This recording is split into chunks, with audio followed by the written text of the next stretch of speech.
Après avoir été opéré de l'épaule, il est important d'éviter un grippage des articulations qui survient très vite après l'opération.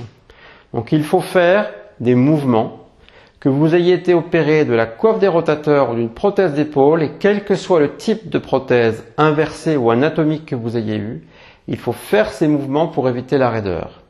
On va voir un premier mouvement qui est le plongeur couché. Vous vous allongez sur le lit, sur le divan, sur un tapis d'exercice.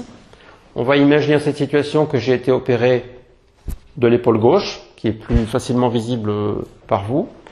Je m'allonge. Ma main droite attrape ma main gauche, tire vers l'avant et aide à lever le bras jusqu'à la verticale et le plus loin possible derrière la tête, en relâchant l'épaule, même si ça fait mal, et en laissant aller l'épaule le plus loin possible en arrière, même très lentement, jusqu'à ce que le bras soit totalement étendu. Quand la douleur est trop forte, je fais marche arrière jusqu'à ce que ce soit tolérable. Je repars dans l'autre sens, à mon rythme. J'essaye de tenir le plus longtemps en extension, le plus loin possible, en allant à chaque fois un peu plus loin. Je reviens en avant, et ainsi de suite, une dizaine de fois.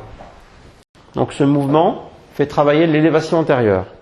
On peut aussi travailler cette élévation antérieure debout, mais c'est plus difficile parce qu'on a l'effet de la pesanteur. À ce moment-là, les deux mains se croisent, tendent vers l'avant et on lève le bras vers le haut, le plus haut possible. Ce mouvement d'élévation antérieure peut aussi être travaillé en actif pur, où le bras se lève tout seul, sans être aidé de l'autre main. Ce mouvement n'est pas à faire pour la coiffe des rotateurs, c'est un mouvement qu'on peut faire pour les prothèses d'épaule anatomiques ou inversées. Voilà pour l'élévation antérieure. On peut travailler aussi, je vous l'ai expliqué, je vous ai conseillé d'investir dans un tabouret à roulettes. On n'en a pas ici pour vous montrer cet exercice, mais vous comprendrez comment faire.